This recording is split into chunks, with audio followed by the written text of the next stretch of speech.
Hey y'all, how y'all doing out there? Yep, this is Shahid Isafine back again. I hope everybody's doing fine and just staying out the way. Yeah, it's Thursday. Seem like these weekends is just coming so fast.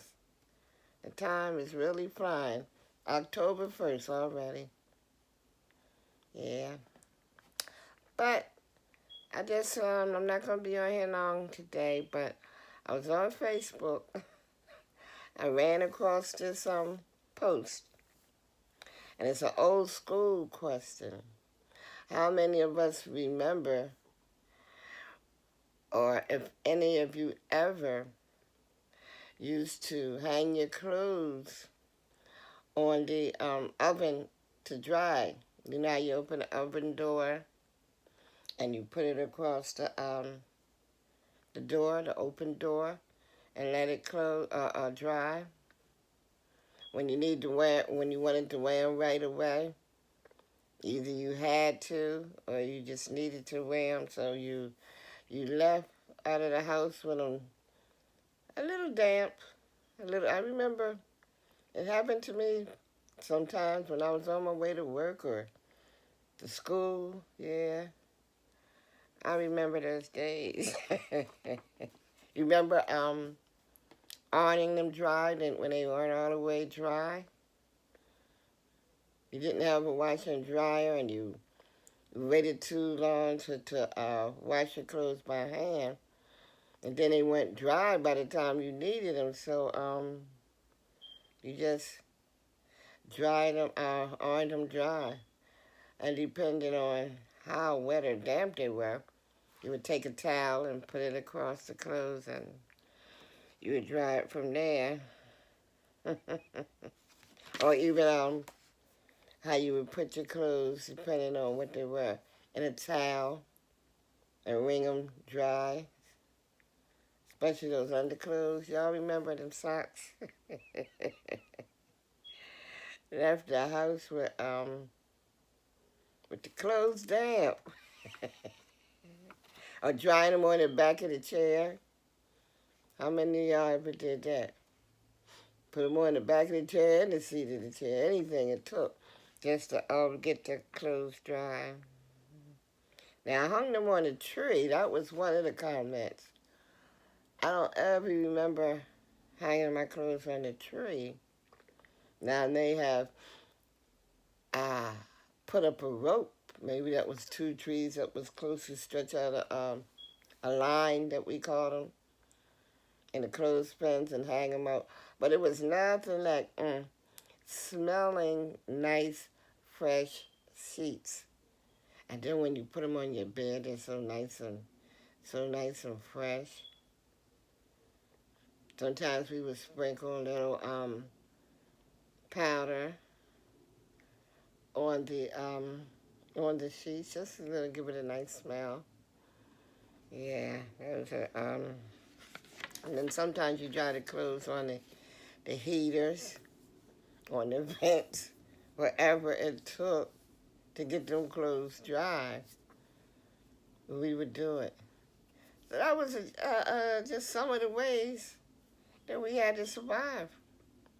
We couldn't say, well, we're not going to school today because my clothes not dry, or I'm not going to work because my clothes is not dry. Even though it may have been your fault they're not dry because maybe you didn't wash them in time when you know you didn't have a washer or dryer. So you got to wash the clothes out in enough time so it will be dry. But for whatever reasons, they weren't always dry, so we had to do what we had to do. But when I seen that on Facebook, it brought back a lot of memories. A lot of memories. I also remember, and this was, I think I did the same thing too, and I think because I saw my mother do it when I was a child. But your iron, when it would stop working, we cut off the cord and put the iron on the stove and let it get hot. You was ironing them clothes. But I remember I used to iron handkerchiefs. I used to iron the sheets, the washcloths and towels. It's just ironing somebody. I used to sit in front of the television, and that's when you could, well, you still can. You can lower the ironing board, and I'd look at my stories, had the basket of clothes on the floor, and just iron away. Yeah, those were the days. How many of us doing it? That's why I never did like ironing, though. I never really. That's why I taught my kids at an early age how to iron their own clothes. And they did it ever since around maybe from the age of 12, at least. But iron your own clothes. I never did like ironing. When they were younger, I would iron baskets and baskets of clothes, like I just said, ironing the sheets and the handkerchiefs and everything. But then as they got old enough to iron for themselves, then I just went back to maybe I would iron a couple things for myself or iron as I needed it.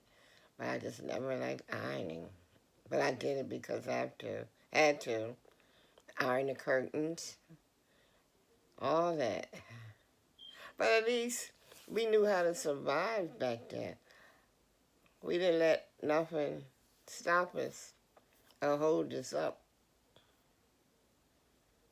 We did what we had to do, whatever way we had to do it to survive.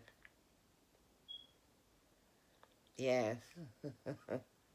And I don't mean, I'm not talking about negative and unlawful things to get by. I'm talking about how to survive in the wilderness. What to do if you didn't have this, you always had something else. You didn't lose your mind or kill yourself or kill all the members of the family. We were used to being poor, so, we as a people, we were used to being poor, so we did what we had to do to survive. And the women did a lot of cooking from scratch. And it was some darn good food. Yeah, it was some darn good food back then. They ain't play. We ain't eat no microwave stuff. We ate home-cooked meals. No quick stuff in the oven. Every now and then we may have what they call the TV dinners. I did like the chicken. I like the chicken ones. And there have been another one, but I know I used to like the little ribets dinners.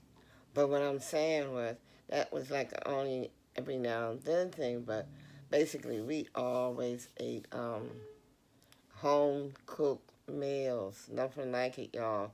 Nothing like home cooked meals, trust me. Yeah, this stuff is good every now and then because nobody loves fast food as much as I do. But for one thing now, I still eat it, but not as much, but I still do eat it. But some things just don't taste the same anymore, really, trust me. That's why I say a lot of the stuff you can do yourself. You can make your own cheeseburgers. You can make your own cheesesteaks. Yeah, that's why it's good to have a man that loves to cook, y'all. Trust me, a man that know how to cook. I'm telling you, we got to know how to do more than that now. But if he know how to cook, he don't mind. He wake you up for breakfast in bed.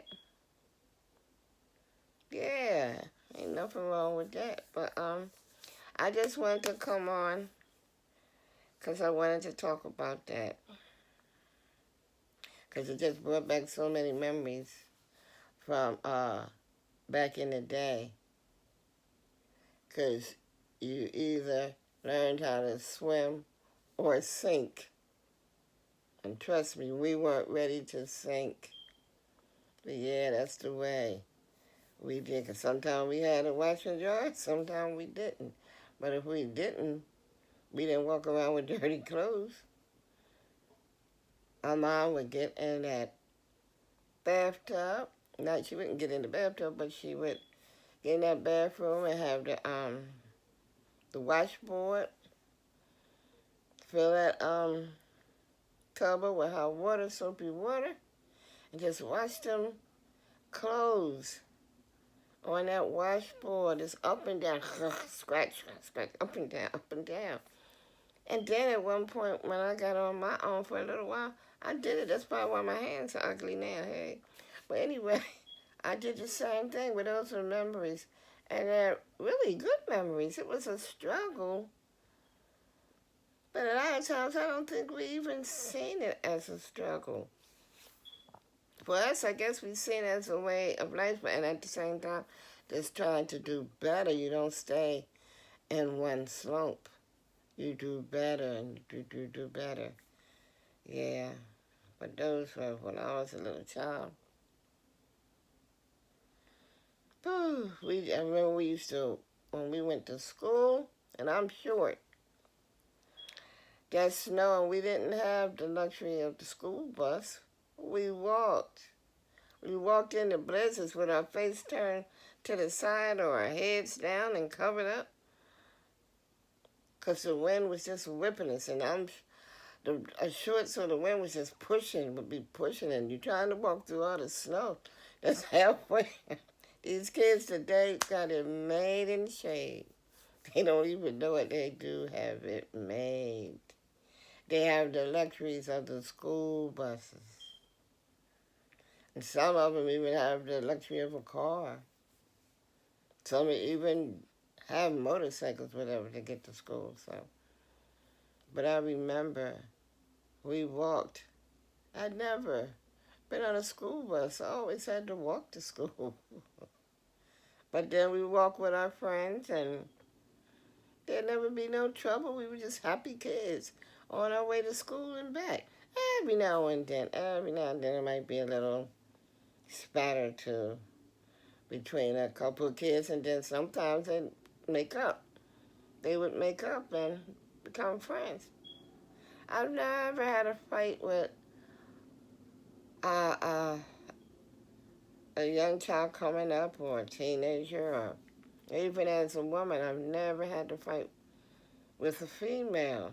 Thank God, because that's not really what I want to be doing. But I always had to fight with a man. Hear me? I always had to fight with a man. So think about that, y'all. But like I said before, if I wanted to fight all the time, I would have became a boxer. So that's another story. But yeah, we had some fun times back then. I remember in elementary school when we had the hockey box. And we were playing hockey. Hockey 1, hockey 2, hockey 3. And you hit the hockey sticks together and try to get the ball in the hole. And we had on the school ground. And then we had the merry-go-round. The merry-go-round. Whew, I remember it was this one girl. She was a bully. She always liked to pick it. And I would be, because where the school was, it was right across the street from where I lived. And evidently she lived in the area also. And sometimes I would be over in the playground by myself on the little wooden Ferris wheel, just so she would come and get on.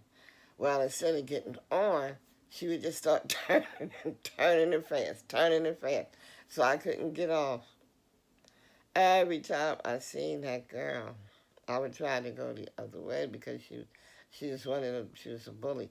Back then, we used to call them tomboys. Tom girls and tomboys or whatever. But in actuality, they were bullies. Woo! Those was the days, yeah. But when I look at it back then as a child and look at today what the kids have to go through, It's a whole different world. Yeah, it's a whole different world. We were poor back then, but we had so much fun. I guess because we had more freedom to walk the streets, more freedom to play. We didn't have to worry about all this violence. Every now and then, something might hit off or something, but it's nowhere near. I remember we could walk from one end of the town to the other, and all time of day and night. And very, very, very, very seldom I had to worry about anything kicking off. But like they say, everything was changed and nothing stays the same. So I just thank the good Lord that I made it through all that I had to endure, Lord. I thank him each and every day that I made it through. So, and I hope that this information that I'm putting out, I'm not doing it because I want to just bore everyone about domestic violence, this and domestic violence, that. And I know at a time like this, with this COVID-19 going on, people don't want to hear a lot of stuff that's going to probably bring them down. You want uplifting information. You want information that's going to make you happy, whatever. But I'm doing this because, like I said, I know that it's more and more domestic violence that's going on out here, especially now. And if whatever I say, whatever kind of information I put out there, if it can help anyone, if it can help to open someone's ears, that would be a mighty, mighty big help to someone, to let them know that there's hope out there for them. They don't have to go through these things. Open up their eyes and see what's going on. Or there may be some kind of signs in a family member that you see that is not right. Maybe you can take them aside and talk to them. See what help you can give them. Not to be telling them what to do, or you shouldn't do this and you shouldn't do that. But if they are in any type of abusive situation, at least let them know that there's help out there. Maybe you can gear them to a domestic violence center, or give them the hotline number, anything that will help. Because it's not only happening to the women, like I said before, it's happening to men. Men get abused. The children are being abused even more and more. If you look at the news, you'll see the children are being abused more and more. And I'm going to come back on my next video with another example of just how bad it is out here. It's just like whew, I don't know. I've never seen in all these years. There's always been different types of abuse going on and violence going on. That's been going on for whatever, ever. But it's getting worse. And we can't just sit back and see things happening and don't say anything. That goes back to see something, say something. You might be saving a life. So, I don't know. But I'm going around again, because what was I talking about? The old school. The old school, how you washed and dried your clothes, yeah. And I got back to domestic violence, but I guess that's just how passionate I am about it. Domestic violence. Like I said before, the physical part heals up, but that mental never leaves. And no, I'm not sitting back dwelling on the mental abuse and the physical abuse that I went through and the hatred I had for the abuser, because that no longer exists. I no longer hate. I no longer hate anyone. And there was a time, oh yes, how much I did hate. How much I did, but as I grew older and grew wiser, and I knew that's not what the Lord wanted us to do. He doesn't want us to hate people. You forgive. And forgiving does not mean you have to go back and take the abuse or even be with them. But you forgive them. Because forgiveness makes you feel better. Because if you always hating one person, then you're going to eventually hate someone else because of something they did, and then you're going to hate somebody else. And all that's going to be hating, eating away at you. And you're going to be getting to hate yourself and not even know it. And also, if you're a believer in the Lord, you're not going to hate. Because he didn't hate us. He doesn't hate us. And if we have God in our hearts, we're not going to hate anyone. So no, I don't have that hatred. Even out of fit of madness, I say, oh, I hate this person. I don't really mean it in my heart. Now imagine a lot of people may say they hate this person or that, but you don't really mean what you say. It's that moment of anger, fit of anger. But you got to get all of that out you. So now, I just be chilling. I don't be trying to hate nobody. I don't be trying to get stressed out. I'm just trying to live and enjoy whatever life that I have left. And I want to enjoy it in whatever way I want to. And whoever, can't deal with it, that's on them. But I can only be me. And that's who I'm going to be until the end. Because for a long time, I lived for other people. But where did it get me? So, I don't know, y'all, but I'm just going to stop it right here before this cuts off. I want to say, stay covered up. Like, share, subscribe.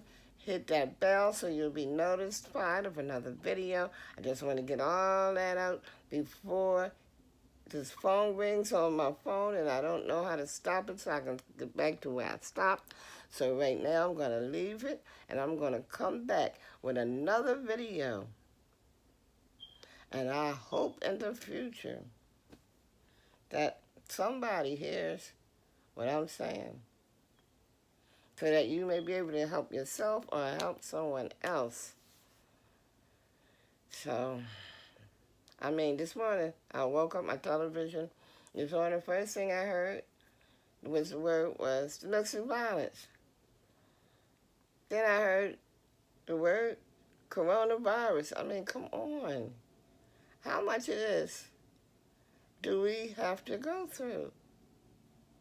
So, the more we learn, the more we become aware, the more we can help ourselves and someone else. So I gave y'all a 2-for-1. Today I gave y'all a 2-for-1. Got a chance to talk about old school survival. And then I had to get it in there about domestic violence. Because trust me, while I'm talking right now and you're watching this video or whatever, there's people being, men and women, that have been domestically abused. So, before I go on, and I really could, I can write a book. I just want to say again, I hope that everyone enjoys the weekend. I hope that everyone is getting something out of these videos. And for the subscribers that I have, I truly, truly, truly appreciate it. And I just thank you for liking and commenting It's just building me up to do it more and more and more. And I'm just trying to get this thing together so I can do much better. So until then, enjoy your weekends. Love you. Until next time.